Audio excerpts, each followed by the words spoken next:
है मणिपुर के लिए आज केंद्रीय गृह मंत्री अमित शाह ने कुछ योजना देश के सामने रखी हैं। इम्फाल में प्रेस कॉन्फ्रेंस के जरिए एक तरह से उन्होंने शांति योजना का खाका सामने रखा है, जिसके तहत कई घोषणाएं उन्होंने की हैं। पहली तो ये कि हिंसा की घटनाओं की जांच के लिए अमित शाह ने न्यायिक जांच आयोग के गठन की बात कही है। भारत सरकार विगत एक महीने से चलती हुई हिंसा होने के कारण और हिंसा में किसकी जिम्मेदारी है, इस सभी की जांच के लिए हाई कोर्ट के चीफ जस्टिस स्तर के रिटायर्ड न्यायाधीश का न्यायिक आयोग गठित कर जांच करेगा और ये जांच भारत सरकार की ओर से कराई जाएगी। भारत सरकार मणिपुर के गवर्नर साहिबा की अध्यक्षता में एक शांति समिति का गठन करेगी, जिसमें सभी का समावेश होगा। उद्योगपति भी होंगे, खिलाड़ी भी होंगे, राजनीतिक दलों के प्रतिनिधि भी होंगे, चुने हुए प्रतिनिधि भी होंगे और अलग अलग सिविल सोसाइटी ऑर्गेनाइजेशन के प्रतिनिधि भी सभी प्रकार के होंगे। मणिपुर में हिंसा प्रभावित लोगों के लिए सरकार पहले ही राहत और पुनर्वास पैकेज की घोषणा कर चुकी है, जिसे आज फिर से दोहराया गया है। लेकिन इसके हिंसा में घायलों और जिनकी संपत्ति का नुकसान हुआ है, उनके लिए भी राहत पैकेज का कल केंद्रीय गृह मंत्रालय की ओर से ऐलान किया जाएगा। एक रिलीफ एंड रिहेबिलिटेशन पैकेज को भी तैयार किया गया है। जितने भी लोगों का जान गया है वो सभी को 5 लाख रुपया मणिपुर सरकार की ओर से और 5 लाख रुपया भारत सरकार की ओर से 10 लाख रुपया दिया जाएगा। ये राशि डीबीटी के माध्यम से उनके परिवारजनों के सीधे बैंक अकाउंट में ट्रांसफर की जाएगी। जो इंजर्ड हुए हैं उन इजाग्रस्तों के लिए, जिनकी प्रॉपर्टी का नुकसान हुआ है, उन लोगों के लिए भी एक रिलीफ एंड रिहेबिलिटेशन पैकेज तय कर लिया गया है, जिसकी डिटेल घोषणा कल भारत सरकार के गृह मंत्रालय से हम करेंगे। हिंसा से जुड़े 6 मामलों की जांच सीबीआई को सौंपने पर भी केंद्रीय गृह मंत्री ने घोषणा की है। जितने भी केस रजिस्टर किए गए हैं, इसमें से 5 केस चयनित किए गए हैं और एक केस इन जनरल कॉन्स्पिरेसी का रजिस्टर्ड कर ये 6 केसों की जांच सीबीआई का विशेष दल करेगा, जो भारत सरकार के तत्वाधान में किया जाएगा।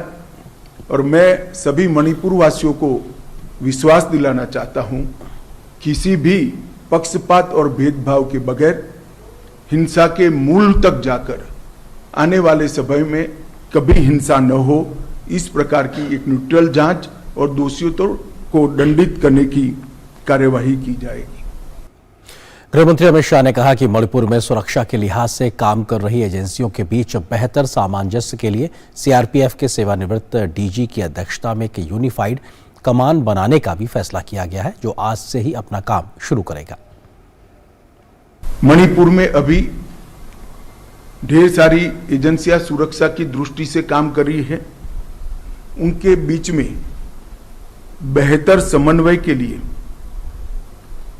एडवाइजर श्री कुलदीप सिंह जी, जो कि रिटायर्ड डीजी सीआरपीएफ हैं, उनकी अध्यक्षता में इंटर एजेंसी यूनिफाइड कमांड की व्यवस्था आज से ही हम रचना में लाएंगे, जो सभी एजेंसियों के बेटर कोऑर्डिनेशन के लिए, पक्षपात विहीन कोऑर्डिनेशन के लिए इनकी अध्यक्षता में काम होगा। केंद्रीय गृह मंत्री अमित शाह ने बताया कि अनाज, गैस, पेट्रोल और सब्जियों की भी आपूर्ति की व्यवस्था की गई है। मणिपुर की जनता को चीज वस्तुओं की कमी न हो, इसके लिए 30,000 मैट्रिक टन नियत कोटा से एक्स्ट्रा चावल भारत सरकार ने यहां पर भेजा है। गैस, पेट्रोल और सब्जियों की भी आपूर्ति की व्यवस्था कर दी गई है। सारी चीजें ऑन वे हैं और उनके वितरण के लिए सस्ता अनाज की जो दुकान है इसके अलावे एक अलग से कैंप खोला जाएगा जहां उनके इलेक्ट्रॉनिक राशन कार्ड से भी अनाज मिलेगा और जिनको परचेस कर चाहिए उसको भी मिलेगा। वहां से सब्जियां भी बांटी जाएगी, दवाइयां भी बेची जाएगी और पेट्रोल पंप कुछ चयनित कर दिए गए हैं जो दिन रात खुले रहेंगे जिससे पेट्रोल की किल्लत यहां पर हो न सके।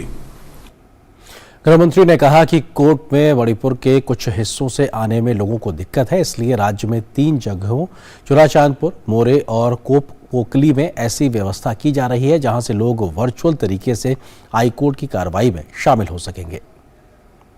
कोर्ट में मणिपुर के कुछ हिस्सों से आने में तकलीफ है, हम हाईकोर्ट के साथ चर्चा कर रहे हैं। 3 जगह पे वर्चुअल माध्यम से अपीयर हो सके इस प्रकार की व्यवस्था की है, करने जा रहे हैं हम चुराचांदपुर, मोरे और कंपोकली में, जहां से मणिपुर हाईकोर्ट में सीधी अपनी बहस भी कर सकेंगे और हाईकोर्ट लिबरल तरीके से उनको जब तक स्थिति नॉर्मल नहीं हो जाती डेट भी दे पाएगी। इससे काम करने में काफी सरलता होगी। मणिपुर में कल से पुलिस कॉम्बिंग ऑपरेशन शुरू करेगी। इसकी घोषणा करते हुए अमित शाह ने हथियारबंद लोगों को चेतावनी दी है कि कल के बाद उनके पास से हथियार मिले तो उन पर कठोर कानूनी कार्रवाई की जाएगी। जहां तक केंद्र सरकार का सवाल है, मैं एक स्थिति स्पष्ट कर देना चाहता हूं। मैं सू ग्रुप वालों को भी एक कठोर संदेश देना चाहता हूं कि सू एग्रीमेंट का किसी भी प्रकार का वायोलेशन, किसी भी प्रकार का विचलन बहुत सख्ती से साथ लिया जाएगा और वो समझौते के भंग के रूप में लिया जाएगा। तो कृपया समझौते की सभी शर्तों का कठोरता से आप पालन करिए। आज से हम इसको बहुत स्ट्रिक्टली मॉनिटर करेंगे और जिन लोगों के पास हथियार हैं उनसे भी मैं अपील करना चाहता हूं कि अपने अपने हथियार पुलिस के सामने सरेंडर कर दें।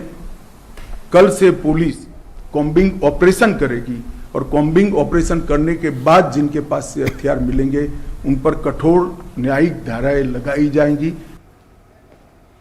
तो मणिपुर को लेकर कहा सकते हैं कि गृह मंत्री का अपने आप में मिशन शांति के गए हुए थे जहां पर हिंसा हुई थी, लेकिन कैसे गृह मंत्री ने तमाम कोशिशें की हैं खास करके लोगों के बीच में विश्वास बहाली को लेकर। तो गृह मंत्री का मणिपुर दौरे की अगर बात की जाए तो शांति योजना में गृह मंत्री अमित शाह का 4 दिन का ये मणिपुर का दौरा, आज चौथा दिन। उसके बाद हमने देखा कि कैसे उन्होंने प्रेस कॉन्फ्रेंस करके तमाम बड़ी बातों का जिक्र किया है। शांति स्थापना, विश्वास बहाली और सामान्य हालात करने पर फोकस कहीं ना कहीं साफ तौर पे इस पूरे 4 दिन पे लगातार बना रहा है।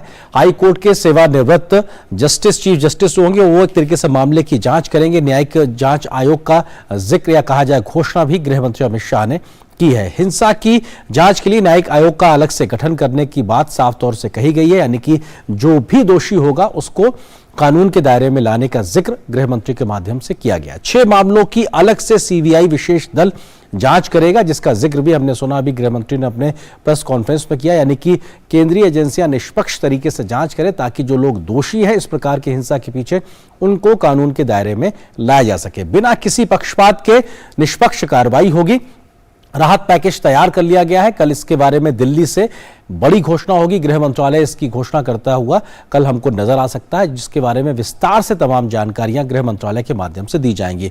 जो हिंसा में लोग मारे गए हैं उनको, उनके परिजनों को 10 लाख रुपए मुआवजे का ऐलान किया गया है, जिसमें 5 लाख रुपए की रकम केंद्र सरकार देगा, 5 लाख रुपए की रकम राज्य सरकार देगी। टोटल 10 लाख रुपए का मुआवजा मृतकों के परिजनों को देने का जिक्र भी किया गया। साथ ही साथ जो तमाम परिजन हैं उनके किसी व्यक्ति को सरकारी नौकरी का आश्वासन भी दिया गया। इसके अलावा 30 मीट्रिक टन नियत कोटे से अतिरिक्त चावल भी मणिपुर भेजा गया ताकि खाद्यान्न का कोई भी संकट पैदा ना होने पाए, इसकी भी व्यवस्था की गई है। पूरे मणिपुर के लिहाज से अलग अलग क्षेत्रों की बात की जाए तो 15 पेट्रोल पंप चिन्हित किए गए जो कि दिन रात 24 घंटे खुले रहेंगे।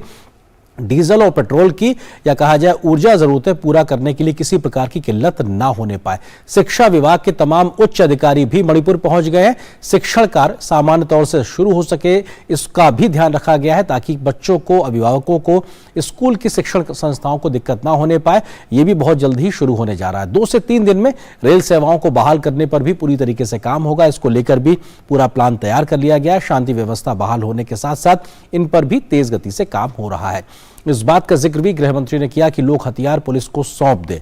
कल से एक सघन अभियान चलेगा। निश्चित तौर से उसके बाद में कठोर कानूनी कार्रवाई होगी, क्योंकि कल तक का यानी आज तक का समय है कि अगर किसी के पास में हथियार है तो वो पुलिस को सौंप दे।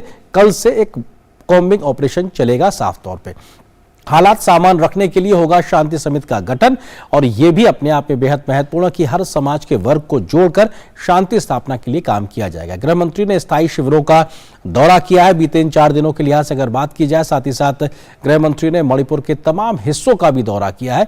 तमाम अलग अलग इलाके जहां पर हिंसा हुई थी वहां पर भी या सीमावर्ती इलाकों तक गए हैं गृह मंत्री, उनका दौरा किया और राहत शिविरों का भी दौरा किया है। गृह मंत्री के राज्य के कैबिनेट मंत्रियों के साथ विस्तार से बैठक की है, बातचीत की है, समझा है कि आखिर समस्या क्या है और समाधान निकालने की कोशिश की है। गृह मंत्री अमित शाह ने मैतेई समुदाय के लोगों के साथ भी मुलाकात की है। उनकी जो दिक्कतें हैं, परेशानियां हैं या जो उनकी मांग है उसको भी समझा है।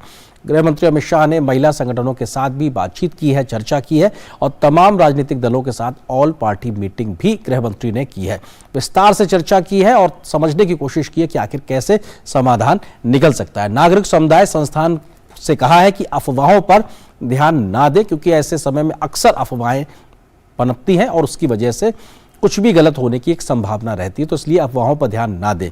गृह मंत्री ने इस बात का जिक्र किया कि गलतफहमी की वजह से समुदायों में आपस में मनमुटाव हुआ, जिसकी परिणति हमने हिंसा के तौर पर देखी। उन्होंने कहा कि अगर नॉर्थ ईस्ट के लिहाज से बात की जाए तो बीते लगभग 8-9 सालों में 8,000 से ज्यादा लोग सरेंडर कर चुके हैं। जिनके पास में पहले हथियार थे अब वो मुख्य धारा में शामिल हो चुके हैं। इसी तरीके से मणिपुर के लोगों से भी उन्होंने अपील की है कि जिनके पास हथियार है वो अपना सरेंडर कर दें।